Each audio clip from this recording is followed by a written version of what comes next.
Yo, what's up? Trey here at Beyond Human Power, where we talk about the superpowers behind the films you like to watch on your couch, mobile phone, wherever. But today, we're going to talk about something personal for me, which I'm excited about, and that is I picked up my first set of cinema lenses. What I have in front of me is the Irix Cinema Line PL mount full frame cinema lenses. And I have a select few of focal lengths, which I'll talk about them. But I just want to touch base with my viewers because I've been absent for a while. I've been taking care of some real life stuff. Not a full-time YouTuber yet. Hopefully can be. But yeah, let's get into what I'm excited about with these lenses here. And hopefully you'll see some things you like and maybe you want them, or comment below, say some things you don't like. I don't know.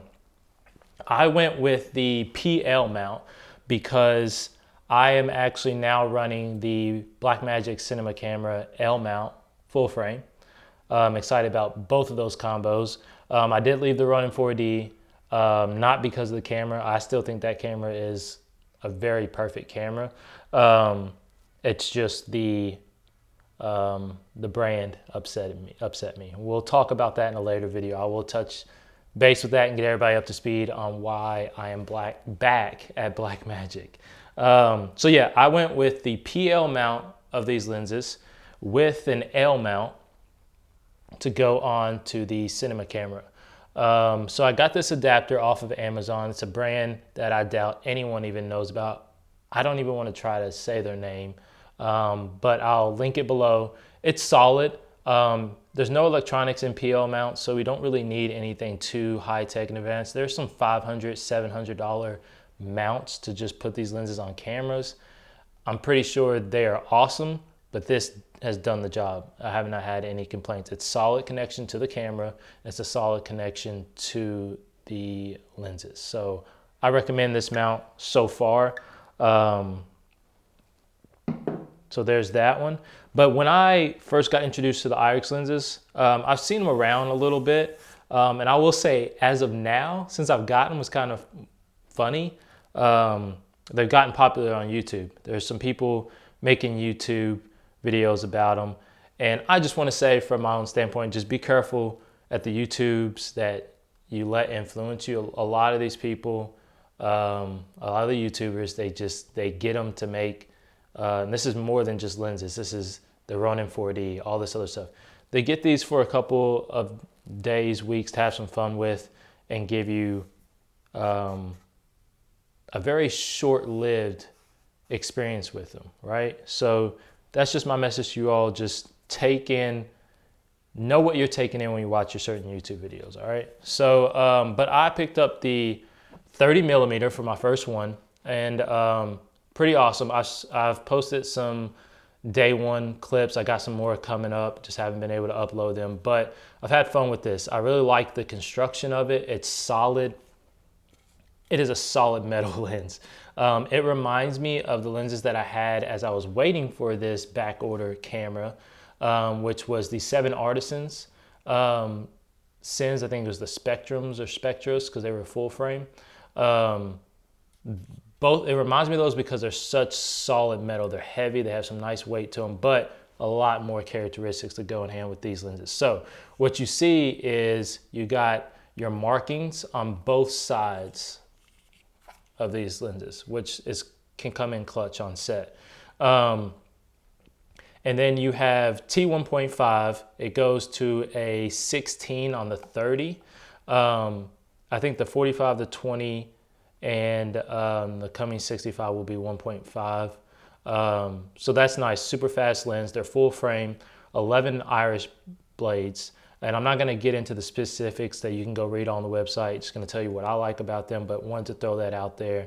I really like the focus throw on here. I think it's longer, not than average or normal, but I think it's a long one. And that's good for that T1.5 because you want to be precise when you're definitely shooting that fast, because your depth of field is going to be pretty shallow.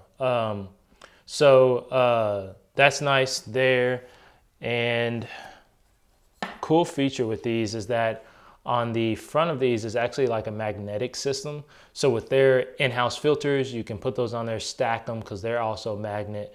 And there's sunshades that go with these are magnet too. So, and they're pretty sturdy. They seem nice. They have a little bit of a finesse to put them on and off, but I like them.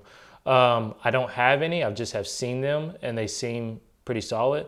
But I will say what I do have is I bought a screw-on variable ND because I wanted to test this out first and know if I wanted to buy into the Irix ecosystem.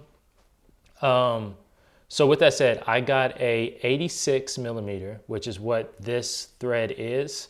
And it's actually a front 95 millimeter, but the thread is 86, which is bigger than average, which worked out because I can now take that filter, step down to tons of other lenses and use that same variable ND like on my Lumix lens I have going on the Blackmagic camera now. So that was a good lesson learned. So that was clutch. I like that. So yeah, so that's the bigger filter thread there. Another thing that I like especially is the weight. It's just really nice to have because the Blackmagic camera is already kind of like a little awkward because it's heavy, especially when you put the battery grip on it on the back side of it. You know, you feel that weight in your hand. So when you put this on the front of the Blackmagic camera, it almost is a little balanced. This is definitely heavier, so you're going to lean the camera a little bit more forward, but it makes it a little bit nicer when you're holding it and you have the camera in your hand and you have the lens here. So I like that. That's pretty clutch. Turn those there. So the focal lengths that I went with my first set was, so I will point out, I bought this directly from Irix. Did buy all of these weren't given to me. And I got the 15 and two other focal lengths, which I'll talk about as a set. I got them secondhand. They're in really amazing condition. But yeah, I got the 15 and it is a T2.6. I'm excited to shoot with this as I've put it on the full frame. It's very wide, it's pretty cool. The 11 that they also have was just a little bit too wide for me from my thought process. So I'm glad that this person had the 15. So yeah, I mean, same characteristics. You're gonna get a little bit more T-stops. It's gonna go to 22 on here, which these are T-stops, which is, you have to research f-stops versus T-stops, but if you can, you'll want T-stops. So yeah, got the 15 there. And then I also was able to get the 45. And the 45, I never really thought I wanted, and I still don't know if I do because of the focal range, obviously the focal length. But having the 30, I would more so want like a 65, 70, something in that range, especially knowing that I could go up to the 150. So the 45 is just a little too close to 30 for me, but you do see 45 used a lot. And it's a great in-between of that 40 and 50. So I don't know, with some dialogue scenes, this might come in handy, and I'll be finding that out this weekend when I do some workshops with my acting team. So there's that one, the 45, and it is T1.5 to 22 stops. The 30 is to 16. So I'm not completely sure if that switched, and my daughter's walking in, 1 second. My daughter walked in, she wants to be a part of this video, maybe here in the future, but we'll probably wrap this up. So the 45 that I was talking about, and then I also was able to get the 150. This was another one that I wasn't sure that I wanted. The 150 is, this is a macro. So there also is a telephoto, and I had to do some own research on myself to find out really what's the difference with telephoto and macro. And I think I see some use cases for the macro. I think if I was to go telephoto, I think I would want something a lot farther, which I do have something in mind in the future. But so this 150 macro, I see some unique shots coming into play with this. So like cutting up vegetables in the kitchen, shooting some food content, some close-up eye content, stuff like that, writing. So this could come in clutch. So this is a T 3.0. It goes to 32 T-stops.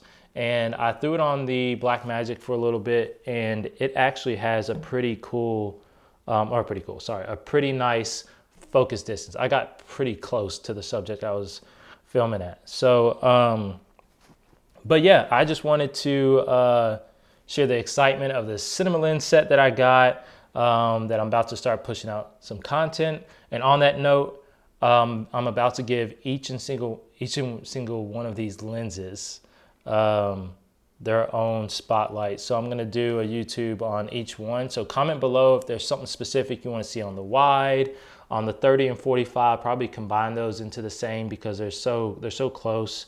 And then the 150, I'm gonna do a separate video on too. So any specific shots you kind of wanna see with those or me to try to do, comment them below. I'm shooting some stuff over the weekend so I can push it out next week. So comment quickly. But yeah, these are awesome. I recommend them. The future proof of them going PL mount is some advice I would give to anyone that I've learned over my short-term time of doing this. And I'll talk about that in a later video, but definitely recommend the PL mount, full frame. They're coated, their glass is ready for 8K. So as you progress through your film career, you got some lenses that can stick with you. So I'm happy that I made this investment. I think it's a really good investment.